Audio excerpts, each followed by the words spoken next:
Hello, everyone. Welcome to our training today. My name is Jenny Reiner, and I am a project manager for the Choices Project at the Harvard T.H. Chan School of Public Health. And we're excited to have so many of you join for today's training session on how the Choices framework can advance chronic disease prevention and address health equity. Today's session will be led by Dr. Stephen Resch and Dr. Michael Long, who are both co-investigators with the Choices Projects and experts in this field. So before I turn it over to them, since we have so many new faces who have joined today's session, I'd like to share a bit more about our Choices Community of Practice, which is hosting today's event. First, I'd like to acknowledge our funding that makes this work possible. Our work is supported by the JPB Foundation and the Centers for Disease Control and Prevention. The Choices Community of Practice is one of our newest collaborative opportunities offered through the Choices Project. So the Choices Community of Practice includes people whose work focuses on advancing obesity prevention, healthy eating, and active living, and want to learn more about how cost-effectiveness analysis can advance their efforts and address health equity. Our goal is to support these efforts by providing tools, resources, and training opportunities. We'll be sharing the link to the Choices Community of Practice portal in the chat, where you can learn more about the community of practice and register to join as a member to have access to these resources and opportunities. At the end of today's session, we'll be highlighting a few upcoming events that we welcome you all to join and participate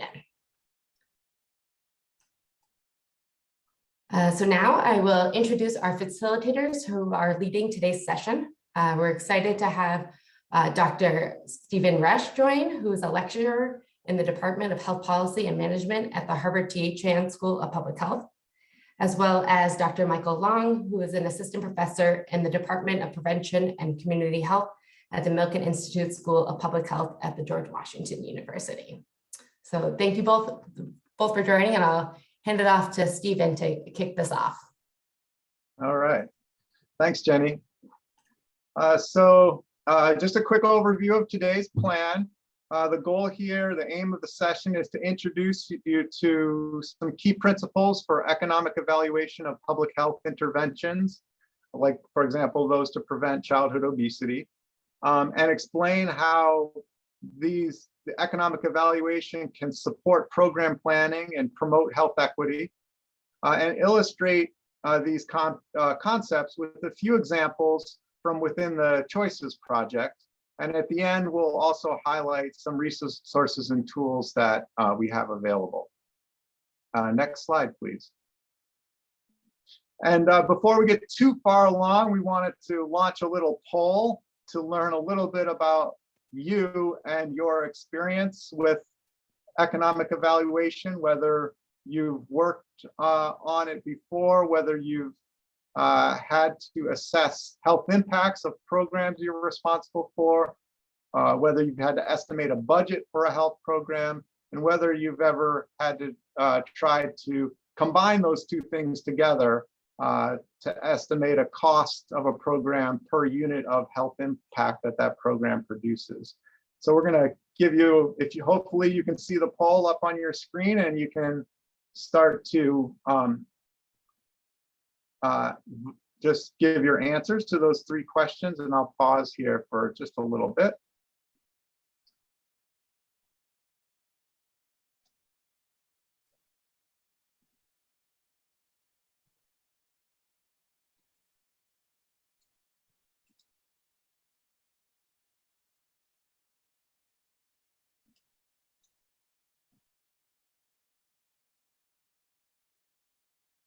And then I guess, Jenny, I don't see the responses. So when you see there's enough responses, you can share them.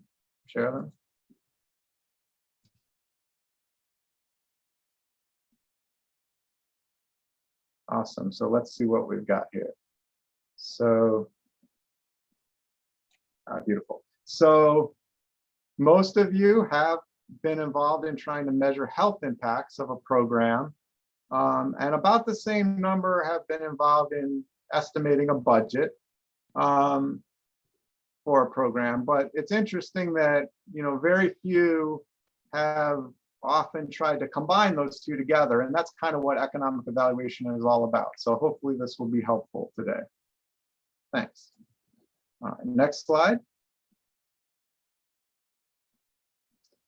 Okay, so let's make sure we're all on the same page about what economic evaluation is. It's a type of analysis that focuses on estimating the value of health programs. And it does that by considering both the health or social impacts of the program, but also simultaneously the costs or economic impacts of those programs. And the rationale for doing economic evaluations in the big picture is that resources are limited. Resources are finite. We only have so much budget, so much money, so much time, so much human resources and so forth available to deliver programs or to do things that are productive activities. And so because resources are limited and we have things we want to achieve, basically the idea is we want a way to make sure that we're getting the most bang for the buck. We've all heard that expression before. And in this context, the bang can be a health outcomes like BMI or obesity cases prevented, or other social outcomes like educational attainment or quality of life. We might also care about health equity. That can also be part of the bang. We might have a goal of reducing disparities in health outcomes. And this can be tricky because the impact of the program, there can be multiple impacts and they can occur over a long time horizon. And the magnitude of the impacts of a program can be uncertain and depend on the manner of implementation or other contextual factors. Sometimes measuring the buck side of the bang for the buck can also be tricky because the cost of the program might be paid for from several different sources, and resources used to deliver the program might be shared with other programs, or there might not even be a financial transaction associated with the resource if the program uses volunteers, for example. And there could be important economic impacts of the program that occur as a consequence of the program and offset the program implementation costs. So the classic example here would be downstream cost savings in healthcare. If you prevent certain diseases, then you won't have to pay to treat them. And in contrast to more conventional program evaluation, often we want to do economic evaluation analysis before we've implemented, or at least before we've heavily scaled up a program. We want an estimate of its value at a time when we're trying to decide whether to do that program or to choose between programs or to decide whether to scale up a program or not. So we're often doing these analyses before the program is implemented, but they can also be done ex post after a program is already implemented to understand the value it's actually producing. In any case, a systematic approach of analysis can help us make our assumptions transparent. It can help the policy dialogue. It can allow us to do sensitivity analysis to see how different how areas of uncertainty where we might be making big assumptions, how much that matters for doing. And so that's basically the motivation. Next slide, please.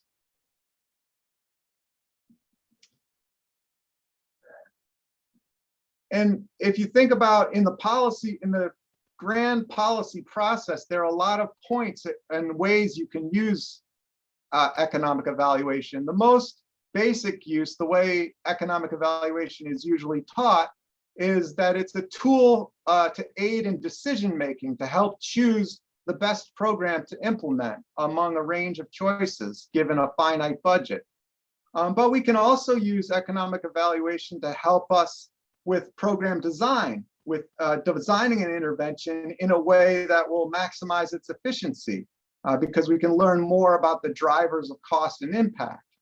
And in recent years, there's been a lot more focus on accommodating health equity considerations into economic evaluation methods, so that instead of only valuing programs based on which one produces the most aggregate health benefit for the cost. We can also consider how the benefits and costs accrue to different population groups of interest.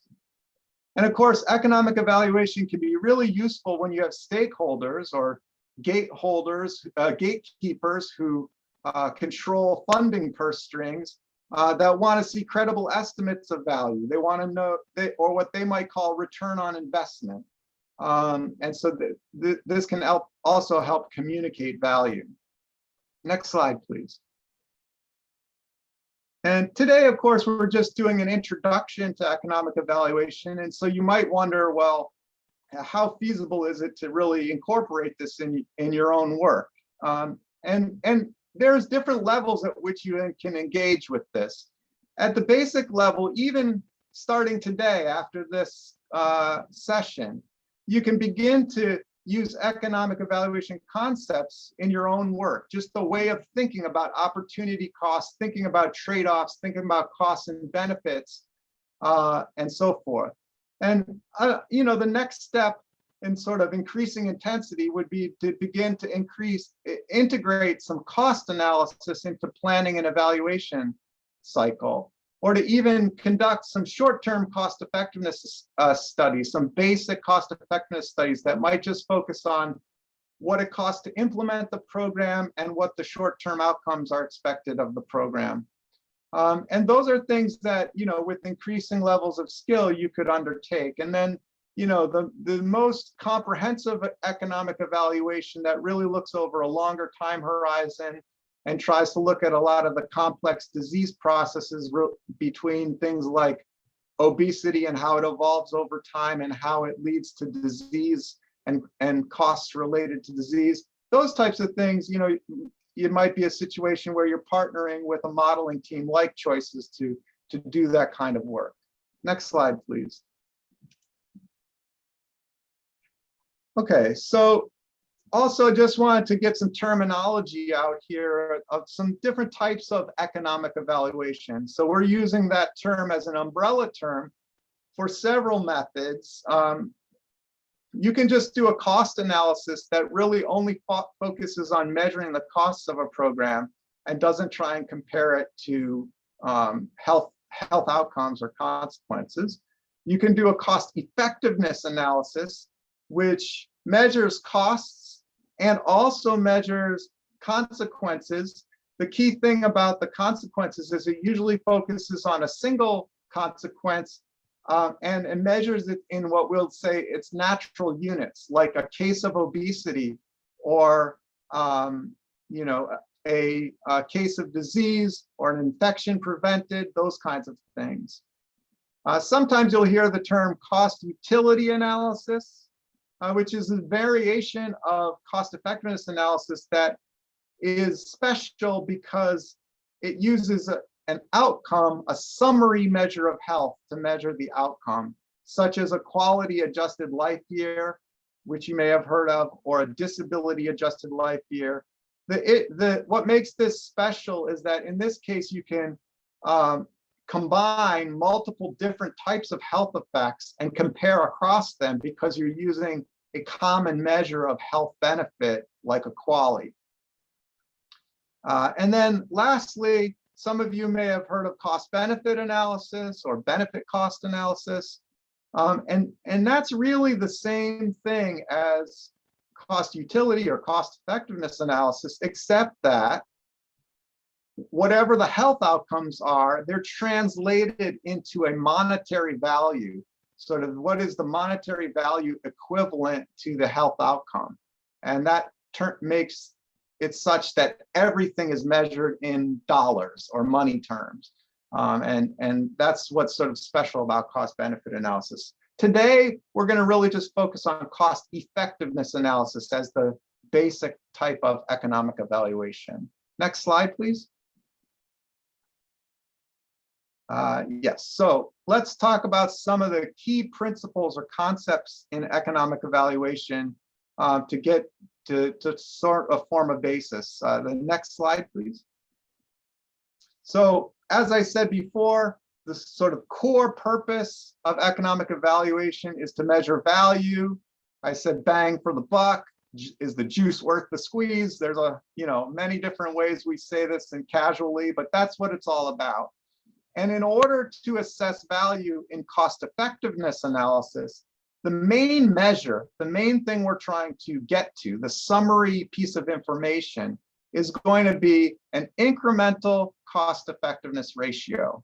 And that's a bit of jargon, but on the next slide, we'll break that down into more detail to explain what that is and how it's calculated. So the incremental, so one thing to mention here is that in economic evaluation, particularly in cost effectiveness analysis or benefit cost analysis, you're always comparing two programs. Now, one or two interventions or two policies. Of course, one policy can be the status quo or doing nothing, but there's always a comparator. So you always have to keep in mind when you're doing economic evaluation, there's always a comparison happening, even if that comparison is just like some intervention you care about compared to the status quo. And in this example, I'm going to call one of them program A, which we'll say is like the status quo perhaps, or some particular intervention, and then program B, which is some other intervention. And this incremental cost effectiveness ratio is basically in the numerator is measuring the difference in cost between the two programs. So you've done some work to calculate the costs of implementing the two programs, and the numerator is the difference in cost between them, and the denominator is the difference in effect of the two programs. So maybe the effect you care about is cases of obesity prevented, then this is the difference in cases of obesity or cases of obesity prevented. Next slide, please. I think we're going to go through a little bit of an example. So imagine you have two programs that you're considering. Program A has a cost of $1,000 and an expected benefit, or basically the number of obesity cases that you expect. If you do program A, you expect to end up with 15 obesity cases. If you do program B, the program only costs $100, so it's less costly, but you end up with 18 obesity cases, so more obesity cases, which is not what you want. So program A costs more, but gives you more benefit. And the way we would turn that into an ICER, or incremental cost effectiveness ratio, is to measure the difference in costs, which is $900, and the difference in effect, which is 3 obesity cases. In this case, it's a -3 because we have 3 fewer obesity cases. And that's the thing that we want, is fewer obesity cases. And in this example, 900 divided by 3, it's $300 per obesity case prevented. So that's an example of the kind of ICER calculation, the incremental cost effectiveness ratio that you get from doing a cost effectiveness study. Next slide, please. Now, that ICER, that $300 per obesity case prevented, is actually not enough to answer a question about value in order to make a decision whether to implement program A or program B. Really, in this, you also need to know how much you'd be willing to pay, or how much those health outcomes that you care about are worth. And so we have a situation in our example where it costs $300, doing a particular program would cost us $300 to prevent an obesity case. And so we can only decide, we still need more information about whether that's a reasonable price to prevent an obesity case or not. Now, if we're using health outcomes like deaths or life years, there are some standard benchmarks for cost effectiveness. So less than $100,000 per quality adjusted life year is considered good value in the United States, typically, at least in the medical, when we think about medical care, medical treatments, that's a common benchmark. But when we use an outcome like obesity cases prevented, there isn't really a standard benchmark to tell us what we should be willing to pay. What is that worth to us as a society? So typically in that situation, we're using it more comparatively to compare the ICERs of different interventions that are aimed at achieving a similar outcome, like preventing obesity cases. And then we can see, well, this one costs $300 per obesity case prevented, and this other one only costs $100. So definitely, we're better off spending $100 versus $300 if, between, now it could be that we still haven't really figured out like whether a higher cost program is worthwhile or not. And that sometimes takes more of a policy discussion. Okay. But anyways, before I can move on, I didn't really explain this complicated graph we're looking at. But the idea here that I wanted to stress is that if we look at programs like the one in our example, and we put the difference in effectiveness along the horizontal axis and the difference in cost between the programs on the vertical axis, we basically end up with 4 quadrants. And in 2 of those quadrants, it's obvious what to do. If we have a situation where program A has higher costs and worse outcomes than program B, then it's obvious we should not do program A, we should do program B. That's a situation of what we call, the jargon for that is dominance.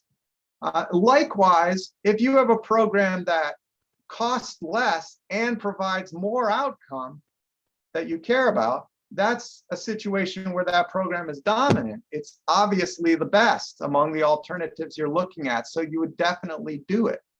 But then in these 2 other quadrants, which would be, I guess, your upper right and lower left, that's where you need a willingness to pay threshold. You need to know what a unit of outcome is worth in order to figure out whether you're above the orange line or below it.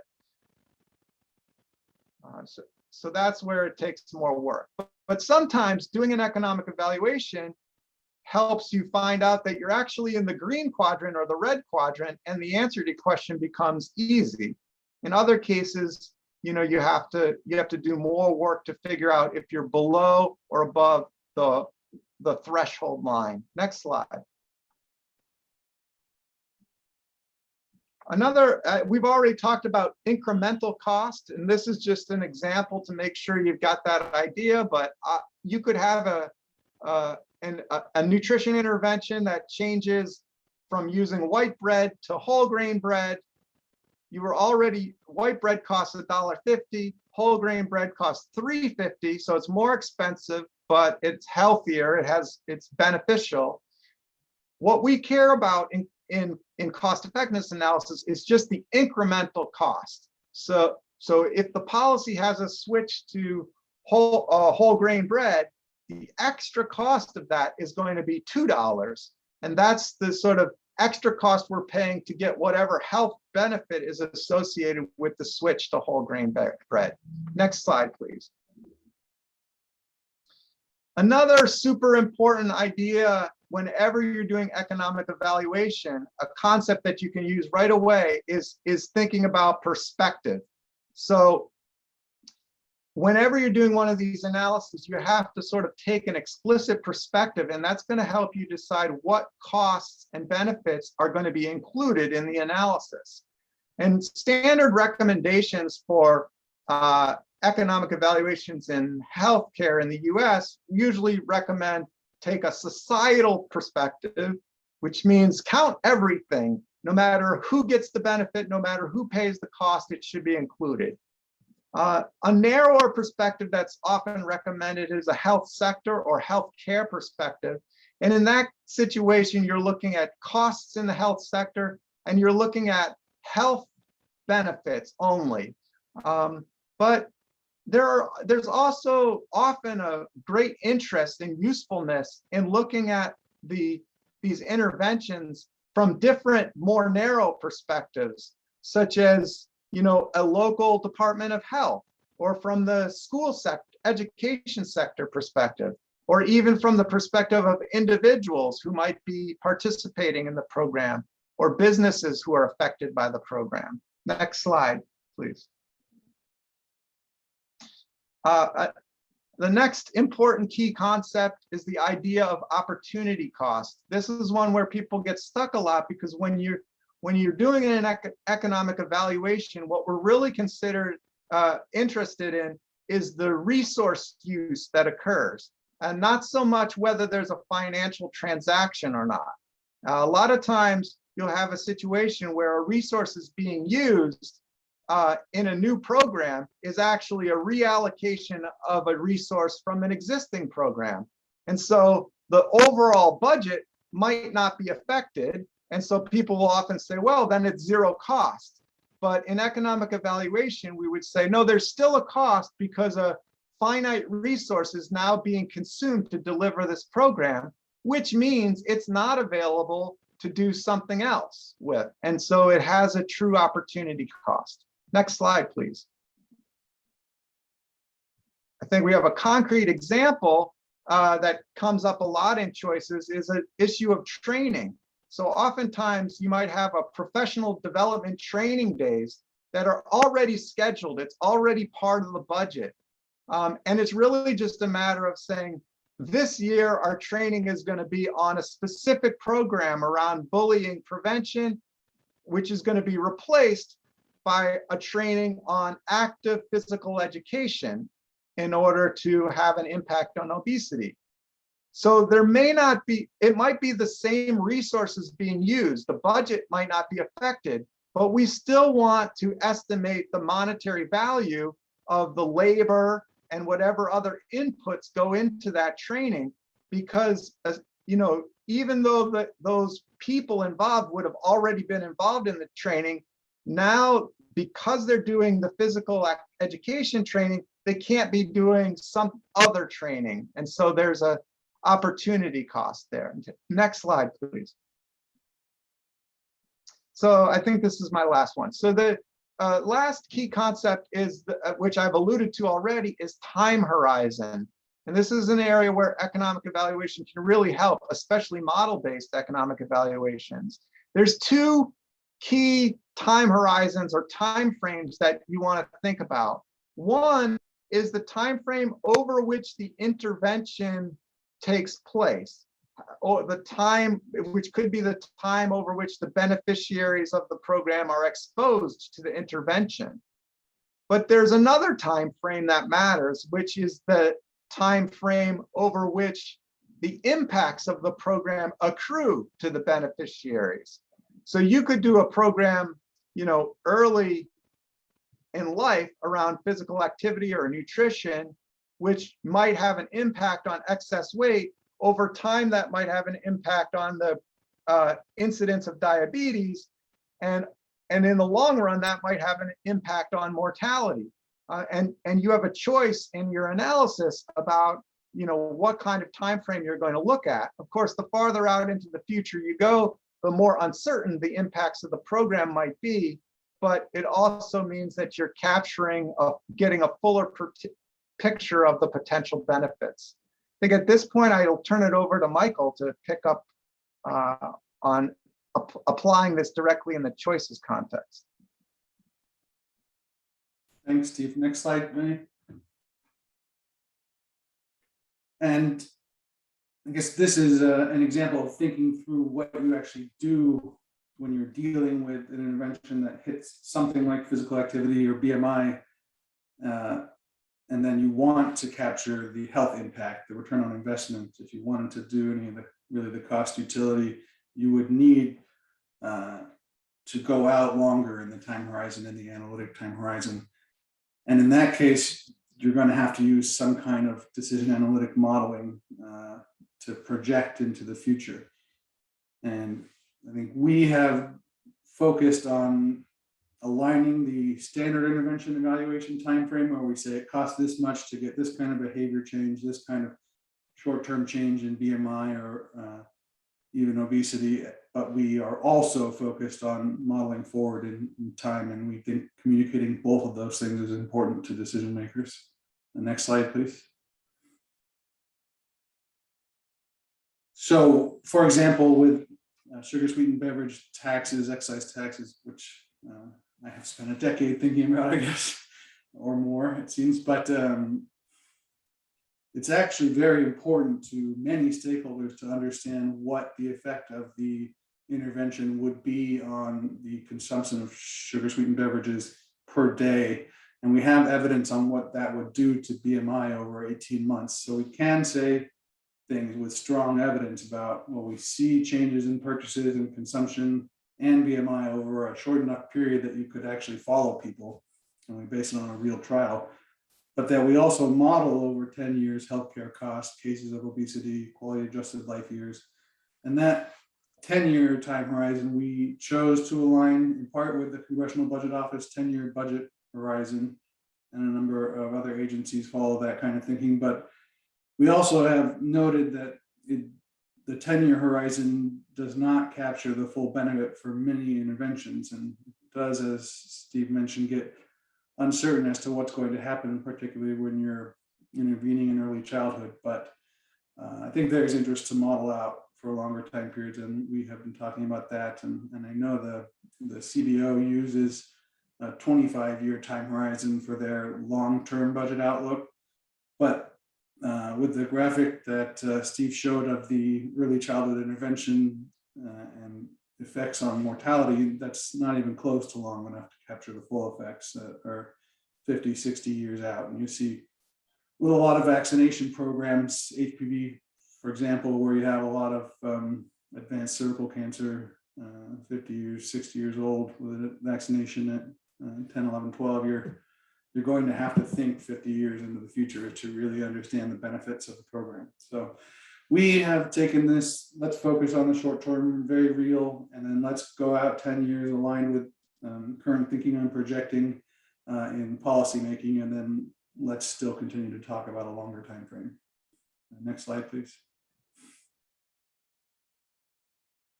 So this, and the idea that there are people who do economic evaluation, and then there are people who do programs, and they're separate, I think is a mistake in the way we think. And in our teams, many of our team members are actually much more focused on program design and epidemiology than they are on economic evaluation. But this concept I have seen from a range of partners in local government be very powerful for changing the terms of the discussion about who's doing what to impact a health behavior. And often the health department develops with their own budget interventions, provides resources to implement them, and then tries to convince somebody else to let them have access to the population, often in schools, but not always, and then have very low adoption or not sustainable adoption or very low implementation fidelity. You might see something like a diabetes prevention program in the community now with very low enrollment from the target population, low participation throughout, because perhaps we're not thinking about the people's time or the school district's time, the teacher's time to implement these things. And it's one thing to say, okay, I recognize that the schools have valuable time that they're contributing, and thank you very much, and to the participants too, but I think it's entirely different to try to make that estimation quantitative and explicit and include these quantitative evaluations of opportunity costs of partners in planning discussions, so that it can be much clearer, like this partner needs more support to make this happen. I think that is an important move in governance, is to quantify opportunity costs and be much more explicit about including them. Next slide. We at the Choices Project have become, I mean, as many people have, but we have become very focused on advancing health equity as a part of the science of what we're doing and the practice of what we're doing in our partnerships with state and local health departments. This idea of valuing everyone equally is a core part of economic evaluation, where quality adjusted life year is the same for everyone. But as Steve mentioned, it has not always been the case that the focus has been on reducing inequities as an objective of the analysis. And so that has caused us to really think deeply about what we need to do to change the science of economic evaluation as it relates to obesity prevention. And part of that is in the identification of interventions that are cost effective and promote health equity. And I think that's where we mostly are now, that there's a lot of opportunity to just say, we can actually do both.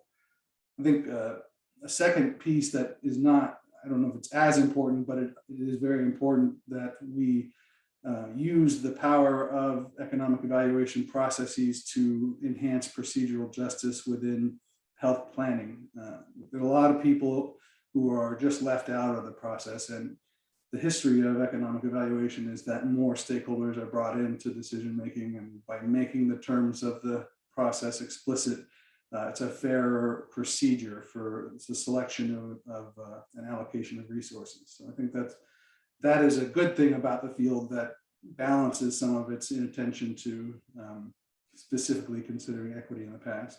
Next slide. And I think one problem that researchers are running into, and a lot of us are running into, is like, well, how do you do that? How do you think about health equity? And a lot of what I've seen is that people will start to estimate equity impacts within their model and just give the data out. And so they're coming in very late in the process to consider it. But really, the economic evaluation process starts with, well, what problems are we considering and do we care about? And is obesity prevention the thing we should be focused on, or is it diabetes prevention, or what are we really talking about? And engaging a broader set of stakeholders in that problem definition is a critical way to build equity in earlier.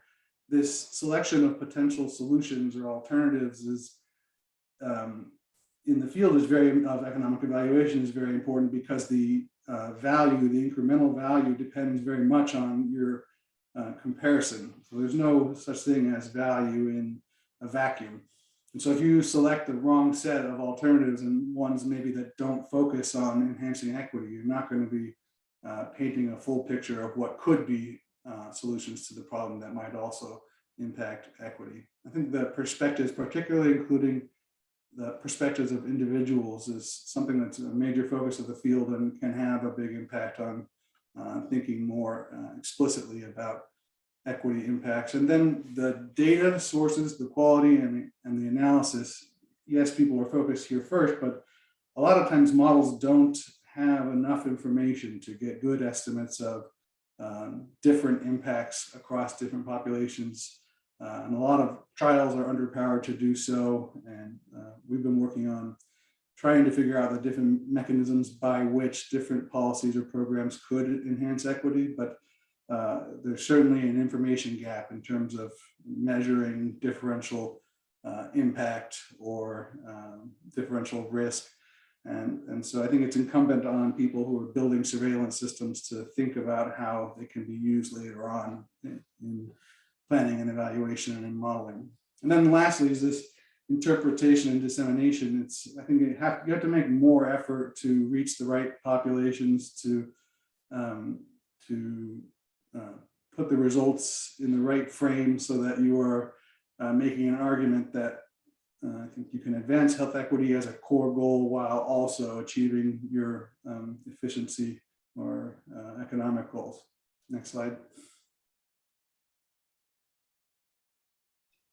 I won't talk about this too much, but we use both absolute and relative measures of inequity and how they can be reduced.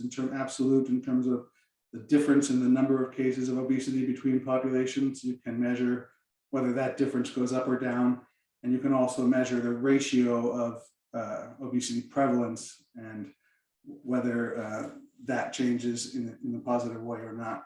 And I think the magnitude and the relative effect are both important to consider. So those should be included in some manner in all analyses.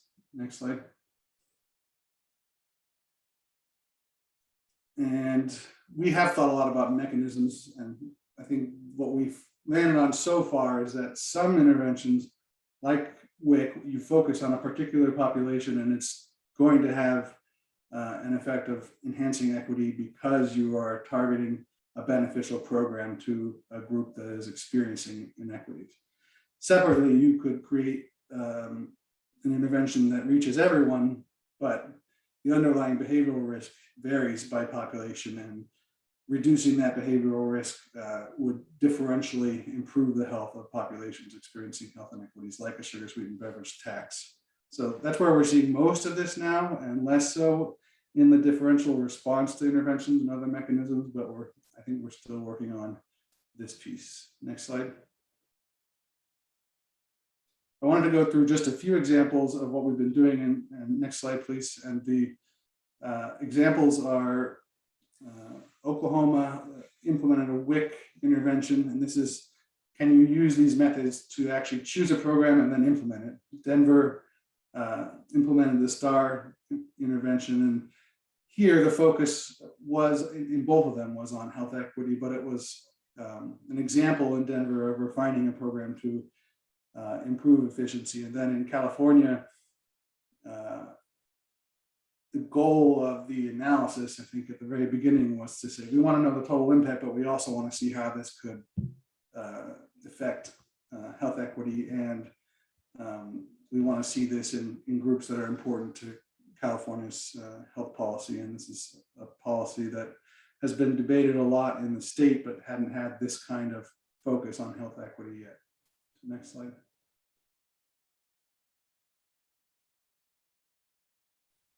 And this is one of my other choices, partnerships. I just think this is a wonderful story because it's not the choices team driving what happens. It's a support role, but it ended up with a really rapid change in practice that has a real public health impact, where in 2014, the governor said, well, we need to have more evidence-based decision-making and we need to focus on cost more.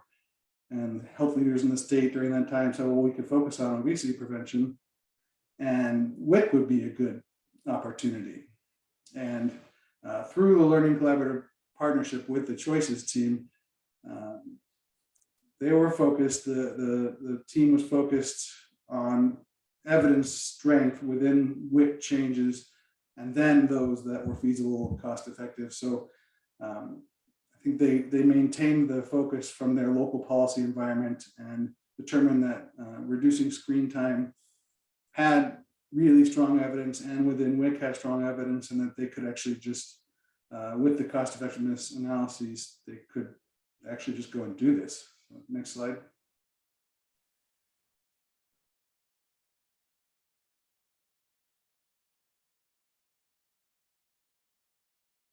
And so you saw that timeline went from 2014, and by 2017, this thing was already in the field and being now implemented statewide, and 30,000 families have received screen time counseling, and 75% of those are taking steps to reduce screen time. So this was a amenable policy environment, really great partners, and then strong evidence already existed, combined with costing that made this just very doable for everyone. And the results are not only modeled positive, but very positive in terms of the kind of reach and impact that they're having in the population. So I just think this is a great story for moving quickly with economic evaluation to practice change. Next slide.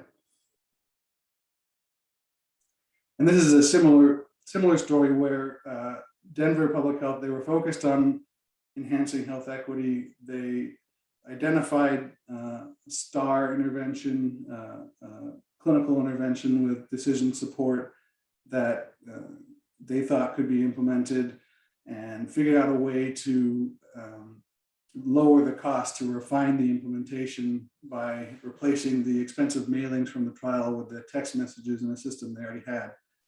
And through the analysis done with the Choices Learning Collaborative Partnership, they were able to see, well, this is low cost, this reaches a lot of children, this would likely improve health equity, and this is something that they thought they could do. Next slide.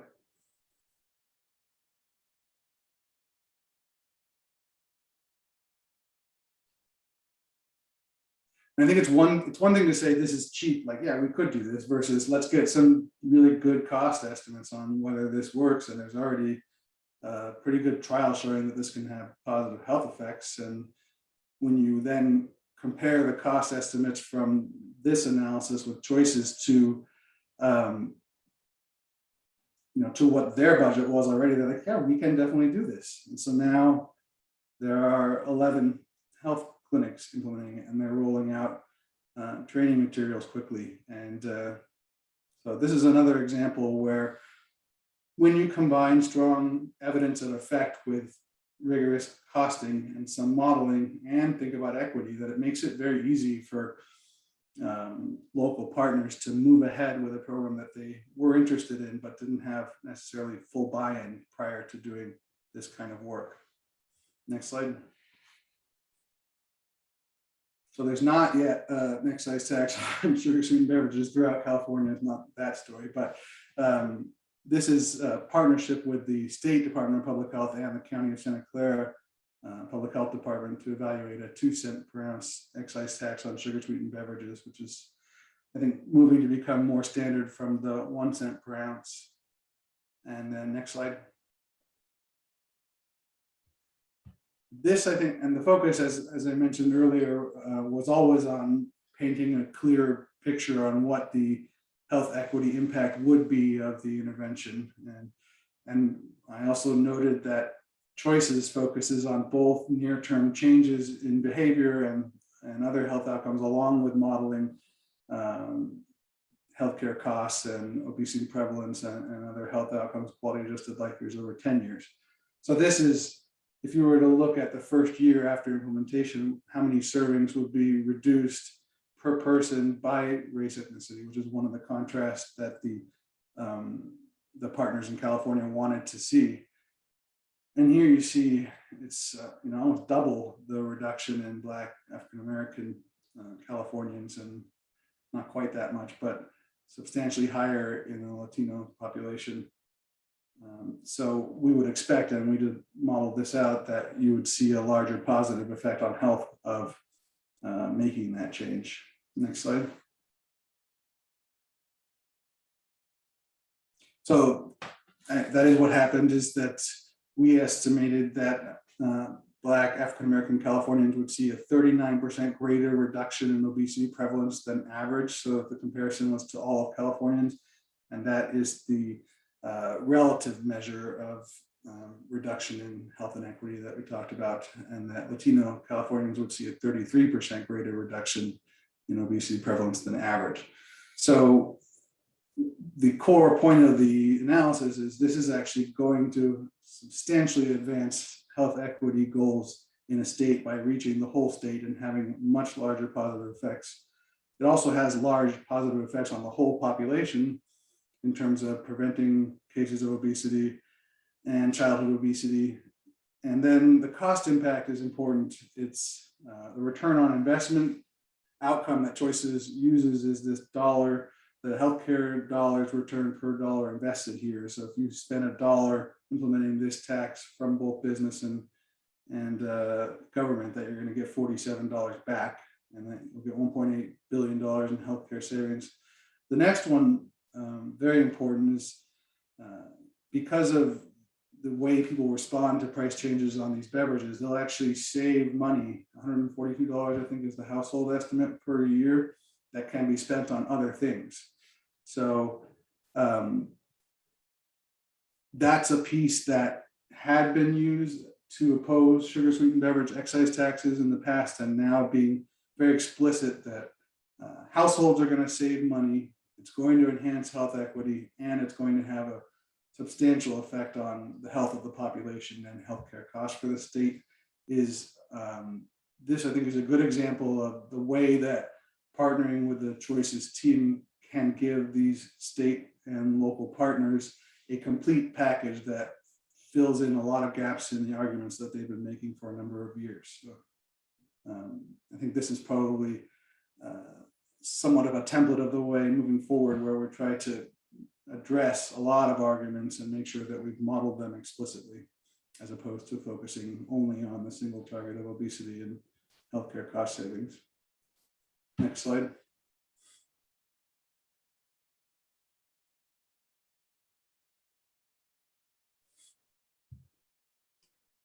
Great, thank you, Michael. Thank you, Stephen. That was a great overview and intro to those key concepts around economic evaluation.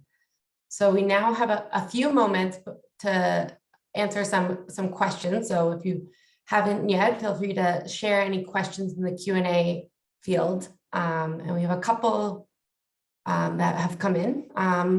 So I think one was just around whether we'll be sharing the slides. And so we can share around slides and this recording via our portal, which we'll share in a minute. Again, the link to that as well.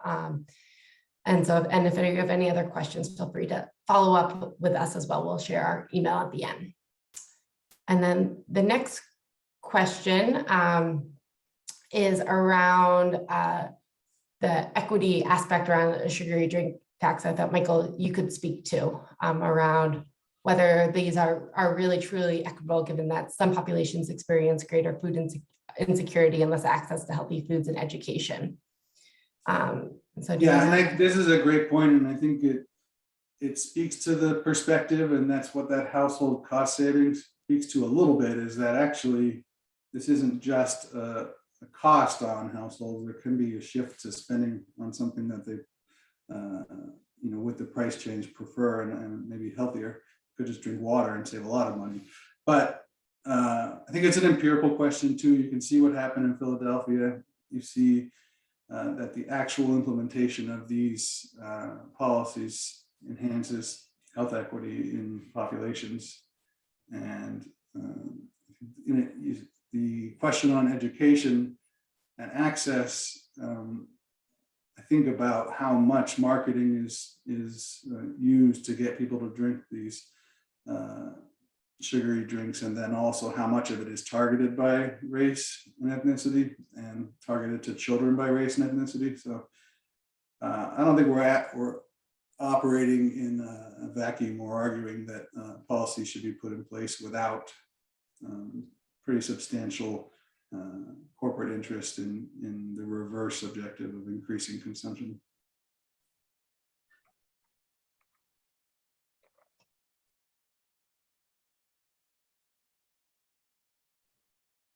That said, I also get the paternalistic nature of public health, and my points about trying to enhance equity by building in a broader stakeholder engagement early in the process is an important piece. That there are certainly strategies other than this that could be implemented. Michael, do you think also, I mean, one of the things it seems, I work more directly on the methods of cost effectiveness or applying it across a wide range of health topics. And I think a lot of times the discussion as folks are trying to integrate equity into economic evaluations, a lot of times the idea or the thought is that there's going to be a trade-off between where you're going to, in order to achieve a disparity reduction, or in order to prioritize health equity as one of the outcomes you care about, you maybe have to give up some efficiency. In other words, you might have less aggregate benefit in exchange for a more equitable type outcome. But it seems like in most of the examples from choices, you've had actually the experience that efficiency and equity are sort of going in the same direction, or they're not in tension with one another, would you say? Yeah, I was just, as you were speaking, I was thinking, well, is it going to be more or less expensive to get population that's already pretty healthy to be excellently healthy, or to make a shift where you have a lot of room to move. But I think it's also the idea that there's ongoing harms to the inequity pieces, that it's modifiable and unfair, and therefore removing an unfair and modifiable harm is not always that expensive. It often requires a shift in power, political power, but it doesn't necessarily have the same cost issue. So I guess and we had talked a while back with the folks from Australia, ACE prevention, about, how do you quantify political capital and incorporate that into your analyses. But I think it's probably more that some of the things that will help the most are opposed the most because they are currently benefiting a smaller set of stakeholders. But in your examples where you're trying to reach hard to reach populations, and you just have to spend more resources, then I think it's often the case that you have to pay more to remove the unfairness.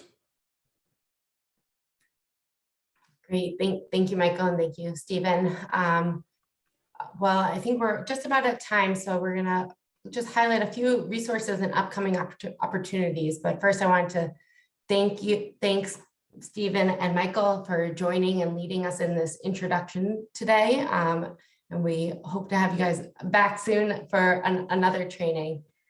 So the first tool I want to highlight that may be useful for folks with their work is our National Action Kit. And so our National Action Kit is available on our Choices website, and it allows users to explore and compare best value for money strategies to help inform decision-making related to childhood obesity prevention.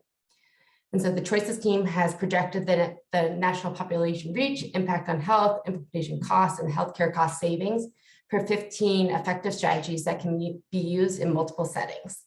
And so here's an example of a sort of comparison that you can build using this using this action kit. I'd also like to highlight several of the resources that are available in our Community of Practice portal. So on this slide, we've featured several resources to help understand cost effectiveness analysis. So we have additional training videos available featuring different experts on our Choices team discussing the concepts of cost effectiveness analysis, as well as more specific research briefs and fact sheets. We also include additional resources from our Stories from the Field series, which feature examples like the ones we shared today from Oklahoma and Denver. So we invite folks to register to become a member of our online portal.